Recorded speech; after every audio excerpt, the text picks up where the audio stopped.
Quando meu novo panteão se erguer, nenhum poder no universo poderá se contrapor à Legião.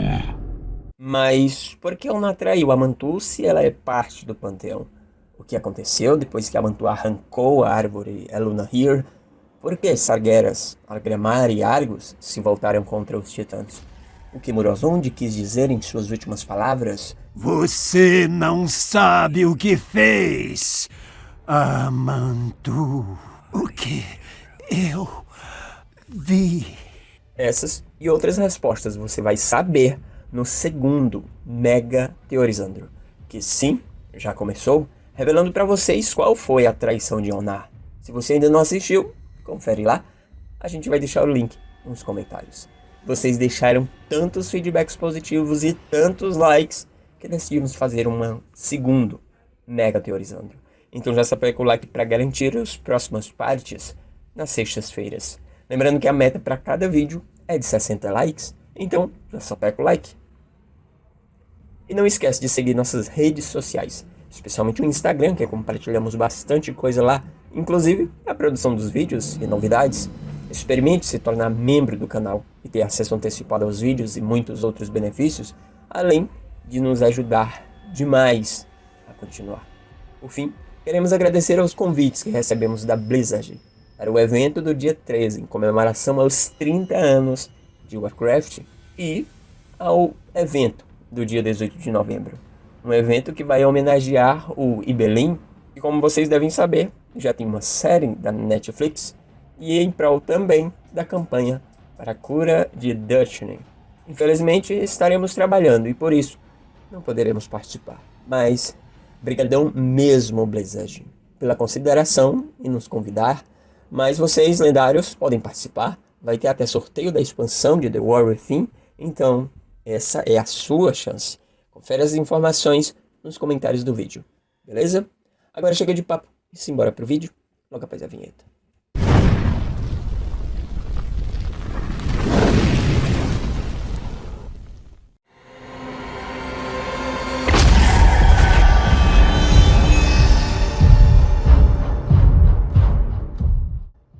Desde que vimos os titãs, algo é estranho.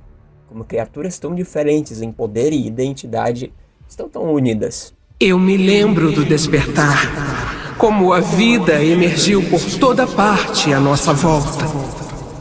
Por que exatamente Elnar, gostando tanto de Eluna, chegou ao ponto de trair Amantu? Eu me lembro da união, até ela ser destroçada pela traição. Os titãs estariam começando a se separar? Ou tem algo que não estamos vendo? Vamos lá. Desde Legion vimos que os titãs podem ser corrompidos. Quem aí lembra de Argramar? Ele passou a servir Sargeras? Torne-se instrumento da minha ira uma vez mais, Argramar. Logo, fica claro que sim. É possível dobrar a vontade de um titã? Sabendo disso, vamos lembrar do último Teorizandro, onde falamos da traição de Elnar, que escondeu as raízes da árvore da vida Elunahir, depois que essa foi arrancada por Amantu. Nos perguntamos como Elnar, sendo fiel a Amantu, chegou ao ponto de traí-lo e esconder dele isso.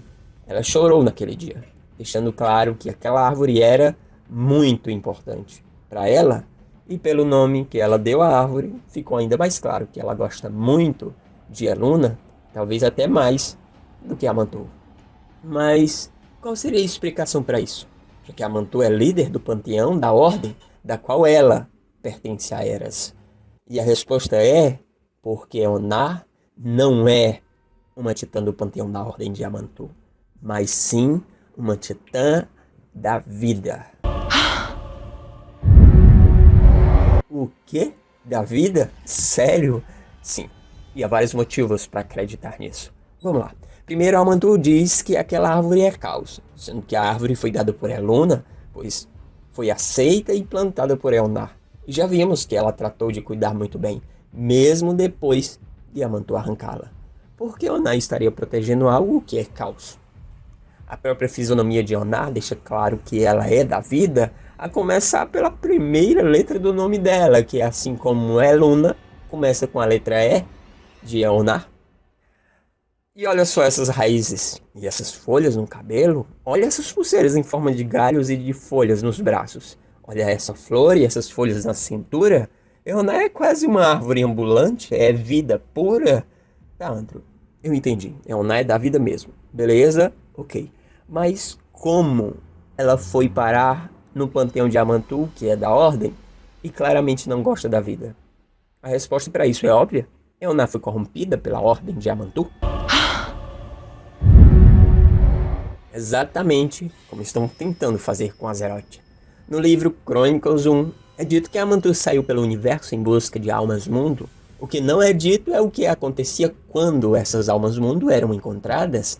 E a resposta está no conto Duas Luzes, quando o Titã Argus manda todas as suas memórias para Aléria e ela vê tudo que aconteceu com Argus, desde o início de sua existência até aquele momento. Nos últimos séculos de guerra, ela já tinha visto pencas de fortalezas da Legião. Nenhuma era como aquilo. Então por que parecia tão familiar? Lembrava Azeroth. As antigas ruínas que precediam os primeiros assentamentos altaneiros. Eram ruínas titânicas. Por que ela estava vendo arquitetura titânica em Argus? O que havia ali dentro? Agora, ela vivia uma história que ultrapassava a existência do universo. Clarão. Era energia girando no cosmos. Clarão. A criatura encontrou calor perto de um sol e um mundo formou-se ao redor para protegê-la enquanto crescia. Exatamente como vimos Azeroth naquela cinemática. Inicialmente livre, ela nasceu como uma estrela brilhante, reluzente, pura. Clarão. A criatura foi traída. Foi presa por algo poderoso.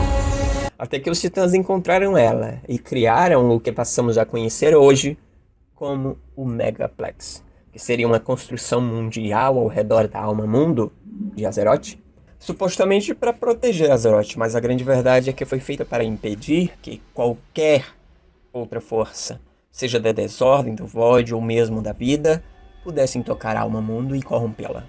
Basicamente, isso garantiu que somente os titãs da Ordem pudessem ter acesso a Titã Azeroth e assim poderem corrompê-la com energias da Ordem e tornar ela mais uma Titã da Ordem, como certamente fizeram com Eonar, que claramente é uma Titã da vida, mas serve a Amantu e a Ordem, pois foi completamente corrompida por essa força. Ainda que às vezes faça algo natural da vida, sua obediência a Amantu é igual a que Agremar foi para Sargeras.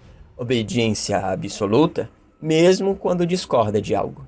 O que não é tão diferente da luz, e aqueles que servem a luz... Paz em troca de obediência absoluta. Assim, Eonar se torna mais uma titã da Ordem de Amantu. Mas espera aí, Andrew. E os outros titãs também foram corrompidos? A resposta é sim. Fiquei tentando encaixar cada titã e talvez eu tenha encontrado um padrão. Vamos lá?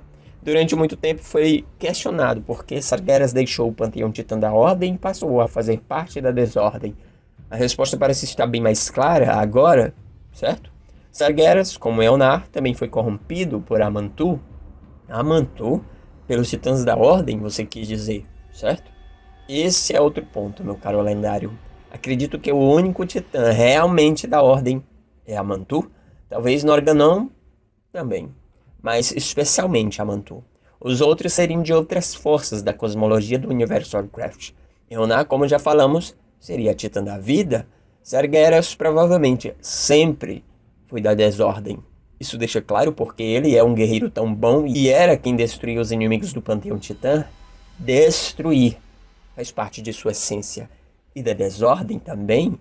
Argus, claro, da morte, que como lembramos tinha o poder de trazer de volta à vida os servos de Sargeras. E certamente tem o poder de trazer de volta qualquer outra alma. Infelizmente, morreu e foi usado para quebrar a juíza de Oribos em Shadowlands.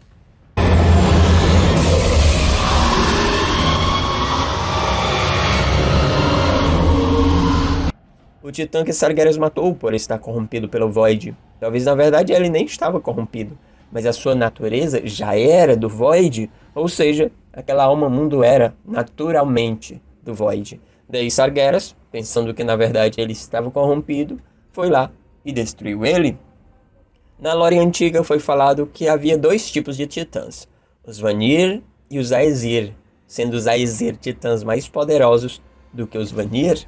Assim, titãs como Khazgoroth, Argramar, Golganet seriam mais fracos, sendo pertencentes não às forças cósmicas, mas sim aos elementos. Khazgoroth seria o titã da terra, Golganet seria o titã da água, Norgannon é o titã da magia arcana, e finalmente Argramar seria o titã do fogo. Então você me pergunta, mas e Amantu? Amantu é o único titã realmente da Ordem. Todos os outros foram corrompidos, enganados, maculados pela Ordem de Amantu. Por isso Sargeras se rebelou e matou todos os titãs. A luta dele não é só contra o Void e a Luz, como Lord Traxion disse. Sargeras acredita já ter derrotado a Luz. Lotraxion deu um sorriso irônico. O que ele realmente quer é destruir as sombras. Mas sim contra todas as forças, e especialmente contra a Ordem, que um dia corrompeu ele. Sargeras ainda não teve a oportunidade de falar e mostrar todos os crimes dos titãs, os incontáveis mundos corrompidos e destruídos, as incontáveis criaturas maculadas e subjugadas, e especialmente não contou o que Amantu fez. Amantu corrompeu titãs de várias outras forças, trouxe todos eles para servir à Ordem e os fez esquecer de suas origens. Assim, foi formado o Panteão Titã da Ordem, num rastro de mentiras e engano, tudo pelo poder absoluto e pela supremacia da Ordem. Assim como Sargeras tentou fazer. Quando meu novo panteão se erguer, nenhum poder no universo poderá se contrapor à Legião. Até aqui ficou claro o porquê Eonar traiu Amantu e quem é Amantu e os outros titãs, mas há algo que vocês não sabem. O que Morozonde, a versão malévola de Nosdormu, nos diz antes de morrer. Você não sabe o que fez, Amantu. O que eu vi. Na próxima parte do segundo Mega Teorizando.